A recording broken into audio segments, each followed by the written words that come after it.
नमस्कार साथियों, उपासना आईएएस में आप सभी का स्वागत है। अगर आप हमारे चैनल पर नए व्यूअर्स हैं तो सबसे पहले आप लोग चैनल को सब्सक्राइब कीजिए तथा इसके साथ ही बेल आइकन को भी प्रेस कर लीजिए, जिससे आपको हमारे आने वाले सभी वीडियो के नोटिफिकेशन मिल सकें। तो चलिए अब हम लोग आज का सेशन शुरू करते हैं। आज के सेशन में हम लोग जिस टॉपिक्स को लेकर बात करेंगे उसका नाम है भारतीय रिजर्व बैंक। ये topic prelims point of view से काफ़ी महत्वपूर्ण है, इसलिए हम लोग इस टॉपिक को डिटेल में पढ़ेंगे तथा इससे संबंधित जो भी एमसीक्यूज होंगे उनको भी देखेंगे। चलिए अब टॉपिक शुरू करते हैं। सबसे पहले हम लोग भारतीय रिजर्व बैंक की स्थापना को जानते हैं। तो 1926 में गठित हिल्टन यंग कमीशन की सिफारिश पर भारतीय रिजर्व बैंक अधिनियम 1934 के तहत 1 अप्रैल 1935 को इसकी स्थापना हुई थी, ये आपको ध्यान रखना है। दूसरा, इसका राष्ट्रीयकरण यानी नेशनलाइजेशन आपको याद रखना है, 1 जनवरी 1949 को हुआ था। यहाँ पे नेशनलाइजेशन का मतलब है कि 1 जनवरी 1949 से पहले ये बैंक किसी निजी स्वामित्व में था, अब क्या होगा, ये सरकार के स्वामित्व में आएगा, ये आपको याद रखना है। तीसरा, इसका मुख्यालय आपको याद रखना है यानी हेडक्वार्टर। तो शुरुआत में इसका मुख्यालय कोलकाता था, लेकिन 1937 को इसे मुंबई स्थानांतरित कर दिया गया, ये आपको याद रखना है। और वर्तमान में इसका मुख्यालय मुंबई है, अच्छे से आपको याद रखना है। अब इसमें जो आपको याद रखना है, पुराना नाम इसका याद रखना है। ये कभी कभी स्टेट सर्विस में या कथन वाइज आपसे पूछा भी जा सकता है। The imperial bank of India इसका पुराना नाम है। और जो आपको याद रखना है, इसके फर्स्ट गवर्नर यानी प्रथम गवर्नर तो ऑसबोर्न स्मिथ इसके प्रथम गवर्नर थे। और आपको याद रखना है इसमें कि वर्तमान गवर्नर कौन है इसके, तो शक्तिकांत दास इसके वर्तमान गवर्नर हैं, जो इसके 25वें गवर्नर हैं। ये नंबर भी आपको याद रखना है, प्रीलिम्स पॉइंट ऑफ व्यू से इंपॉर्टेंट है। अब हम लोग इससे संबंधित जो अन्य बातें हैं उनको देखते हैं। तो सबसे पहले अब हम लोग जानते हैं इसकी बैठकें। तो एक वर्ष में 6 बैठकें होती हैं, जबकि प्रत्येक तिमाही में न्यूनतम 1 बैठक होना अनिवार्य है।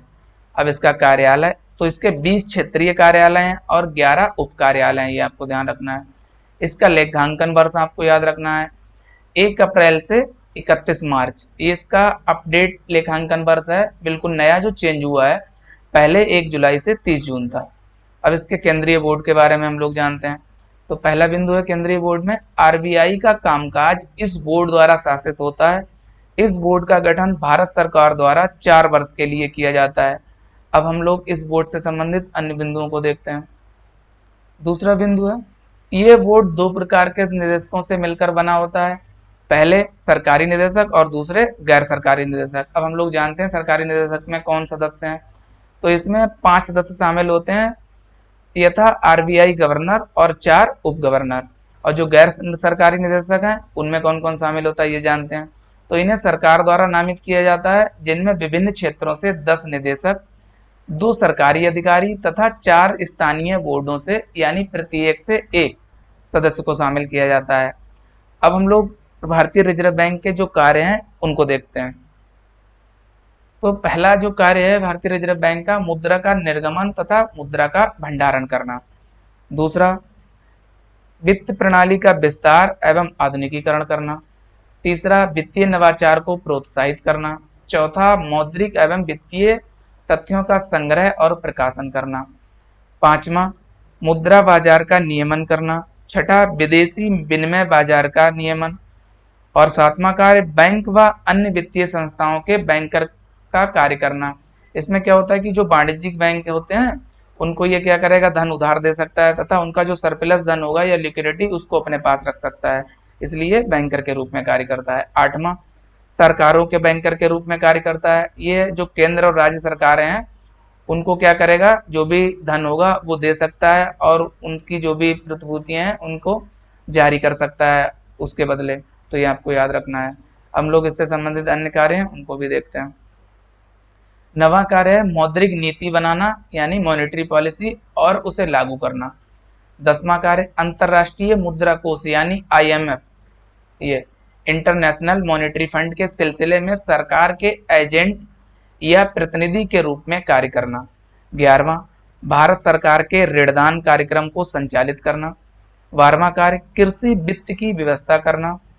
13वां, साख नियंत्रण करना। 14वां, विदेशी मुद्रा का प्रबंधन करना।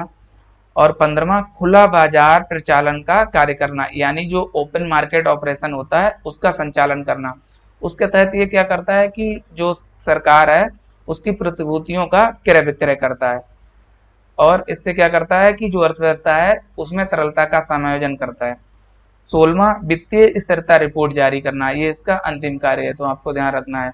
तो ये रिजर्व बैंक से संबंधित जो भी कार्य थे वो हम लोगों ने देखे।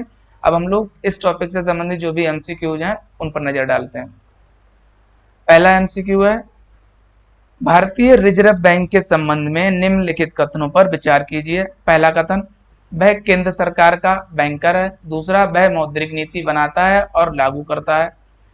तीसरा, वह अंतर्राष्ट्रीय मुद्रा कोष के सिलसिले में सरकार के एजेंट के रूप में कार्य करता है। चौथा कार्य है ये, वह भारत सरकार के ऋणदान कार्यक्रम को संचालित करता है।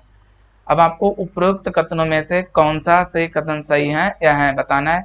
पहला ऑप्शन 1 और 2, दूसरा ऑप्शन 2, 3 और 4, और सी ऑप्शन 1, 2, 3 और 4, और डी 3 और 4। तो अभी हम लोगों ने भारतीय रिजर्व बैंक से संबंधित जो भी कार्य देखे थे तो उसमें देखा था ये केंद्र सरकार का बैंकर है, ये तो ठीक हो गया फिर।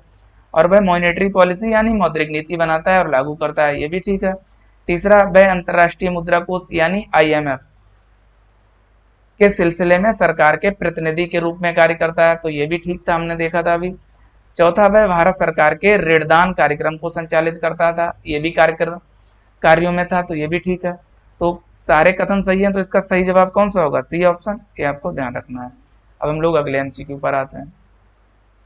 अगला एमसीक्यू है, आरबीआई के बैंक दर कम करने के फलस्वरूप पहला ऑप्शन बाजार की तरलता बढ़ जाती है, दूसरा ऑप्शन बाजार की तरलता घट जाती है, तीसरा ऑप्शन बाजार की तरलता पर कोई प्रभाव नहीं पड़ता, डी ऑप्शन वाणिज्यिक बैंक अधिक पूंजी संग्रहित करते हैं। तो सबसे पहले आपको मैं यहाँ पे ये बता देना चाह रहा हूँ, जो बैंक दर होती है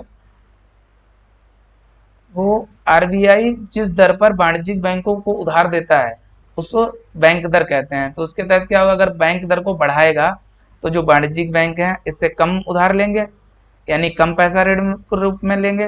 तो जब कम पैसा ऋण के रूप में लेंगे, अगर इसे बढ़ा देगा तो उनके पास लिक्विडिटी या तरलता क्या होगी, वो कम हो जाएगी।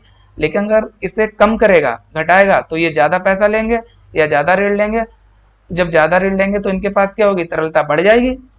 तो जब बैंक दर को ये कम करेगा तो इसके फलस्वरूप बाजार की तरलता बढ़ जाती है। तो इसका सही जवाब ए ऑप्शन होगा, आपको ध्यान रखना है। अब हम लोग अगले सवाल पर आते हैं। अगला सवाल है, आरबीआई बैंकरों के बैंक के रूप में कार्य करता है, इसका अर्थ निम्नलिखित में से कौन सा है?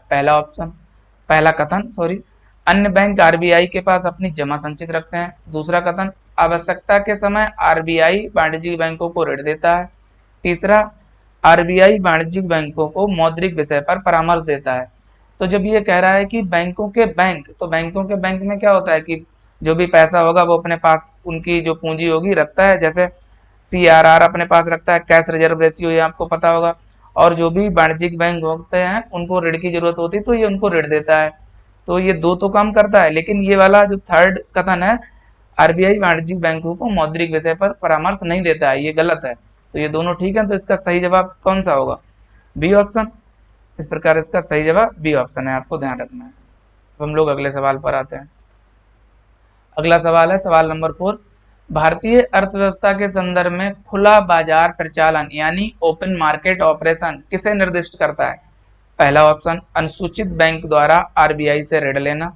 दूसरा ऑप्शन वाणिज्यिक बैंकों द्वारा उद्योग और व्यापार क्षेत्र को ऋण देना। और सी ऑप्शन आरबीआई द्वारा सरकारी प्रतिभूतियों का क्रय और विक्रय करना। डी ऑप्शन उपरोक्त में से कोई नहीं। तो अभी हम लोगों ने देखा था जो ओपन मार्केट ऑपरेशन है उसके तहत जो आरबीआई क्या करता है, ये जो भी सरकारी प्रतिभूतियां होती हैं उनका क्रय विक्रय करता है। तो इस प्रकार इसका सही जवाब कौन सा होगा? सी ऑप्शन, ये आपको याद रखना है। अब हम लोग अगले सवाल पर आते हैं। अगला सवाल आज के सेशन का अंतिम सवाल है, वित्तीय स्थिरता रिपोर्ट कौन जारी करता है, यानी फाइनेंशियल स्टेबिलिटी रिपोर्ट किसके द्वारा जारी की जाती है? पहला ऑप्शन आरबीआई यानी रिजर्व बैंक ऑफ इंडिया। दूसरा ऑप्शन सीएसओ यानी ये आपको ध्यान रखना सेंटर स्टैटिक ऑर्गेनाइजेशन द्वारा या ऑफिस। तीसरा वित्त मंत्रालय द्वारा, और डी इनमें से कोई नहीं। तो इसका सही जवाब अभी हम लोगों ने देखा था, इसके कार्यों में रिजर्व बैंक के ये रिजर्व बैंक द्वारा जारी की जाती है। इसका सही जवाब ए ऑप्शन होगा, आपको ध्यान रखना है। तो साथियों आज के सेशन में इतना ही। हम लोग अगले सेशन में कुछ नए टॉपिकों के साथ आपसे बात करेंगे। तब तक के लिए आप सभी लोग अपना ध्यान रखिए। Good bye.